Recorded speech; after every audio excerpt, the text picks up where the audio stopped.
It was as if the earth itself had swallowed them whole, an entire village gone without a trace. The year was 1930, and the unforgiving wilderness of northern Canada held its breath. On the shores of a remote lake named Angikuni, something unfathomable had occurred. The villagers, hardy Inuit people accustomed to the harsh realities of life above the 60th parallel, had simply vanished. Their homes stood empty, fires still smouldering. Food sat half-eaten on tables as if interrupted mid-meal. This was no ordinary disappearance. This was a mystery that would echo through the decades, a chilling whisper from the edge of civilization. Angikuni Lake, a secluded expanse of water nestled amidst the sprawling Canadian wilderness, was home to a small but thriving Inuit community. These were a people intimately connected to the land, their lives a testament to resilience and resourcefulness in the face of nature's raw power. They fished the icy depths of the lake, hunted caribou across the frozen tundra, and navigated the vast expanse using the stars as their guide. Their traditions, passed down through generations, spoke of a deep respect for the land and its mysteries. The village, a cluster of traditional tents and small cabins, pulsed with the rhythm of daily life. Children's laughter echoed across the water, the scent of wood smoke mingled with the crisp Arctic air. To the outside world, they may have seemed isolated, but theirs was a vibrant community, bound by kinship and shared experience. The first sign of trouble came in the form of an unsettling silence. Joe Labelle, a fur trapper familiar with the rhythms of the north, arrived at the village after a long journey, expecting the usual warm welcome. Instead, he was met with an eerie stillness. Gone were the sounds of children playing, the rhythmic pounding of tools, the barking of sled dogs. The village, usually bustling with activity, was eerily deserted. A shiver ran down Labelle's spine as he approached the first dwelling, his unease growing with each step. Inside, he found a fire still burning, embers glowing in the hearth. A pot hung over the flames, its contents half-cooked. Personal belongings lay scattered, untouched. It was as if the occupants had simply vanished into thin air. Labelle, deeply troubled by his discovery, immediately reported the strange occurrence to the authorities.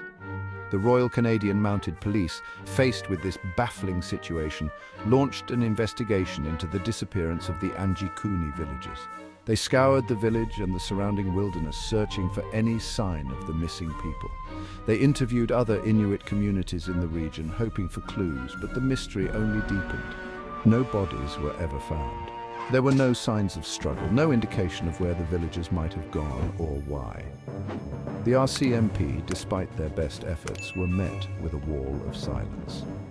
The village of Angikuni had seemingly vanished without a trace, swallowed whole by the vast and unforgiving wilderness. Section 5. Whispers in the Wind. In the absence of concrete evidence, theories about the fate of the Angikuni villagers ran rampant. Some whispered of ancient curses, vengeful spirits, and the wrath of the land itself. Others, more grounded in logic, speculated about mass suicide, disease, or perhaps a desperate exodus due to dwindling resources. One particularly chilling detail emerged from Labelle's account. He claimed that the villagers' sled dogs, usually indispensable companions, were found dead, buried beneath a cairn of stones. This gruesome discovery, if true, only deepened the mystery. Why would the villagers abandon their loyal animals in such a manner? Theories, each more unsettling than the last, swirled like snowflakes in a blizzard. But none could definitively answer the question that haunted everyone's minds. What happened to the people of Angikuni Lake? Section 6. The Enigma Deepens. As the years turned into decades, the mystery of Angikuni Lake refused to fade.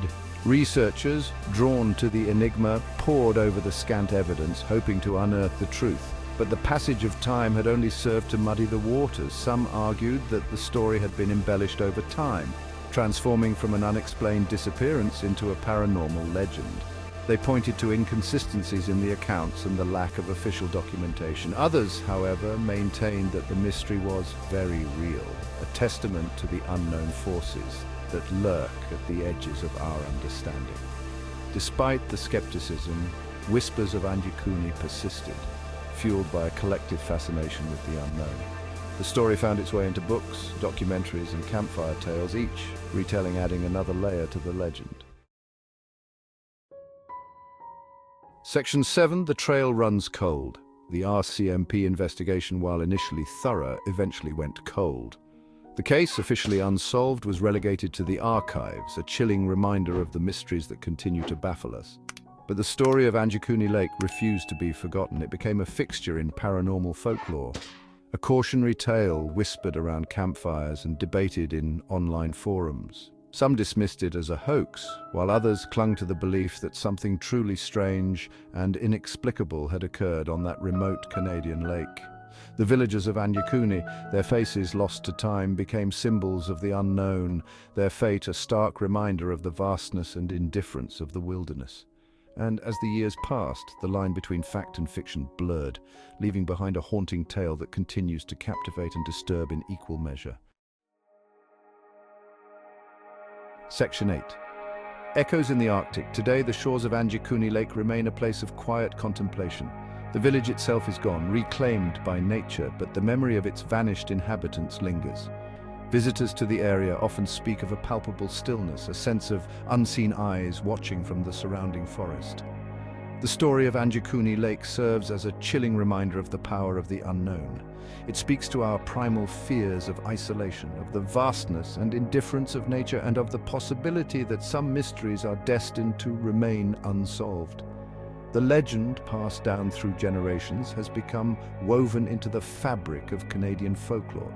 It is a story that continues to fascinate and frighten, a testament to the enduring power of mystery and the enduring allure of the unexplained. Section 9, Angikuni's Shadow.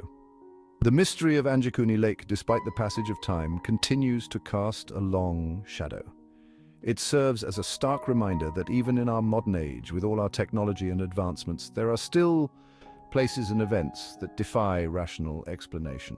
The story, whether rooted in fact or embellished over time, speaks to a deep-seated human need to make sense of the unknown. It reminds us that there are limits to our understanding and that some mysteries may never be fully unraveled.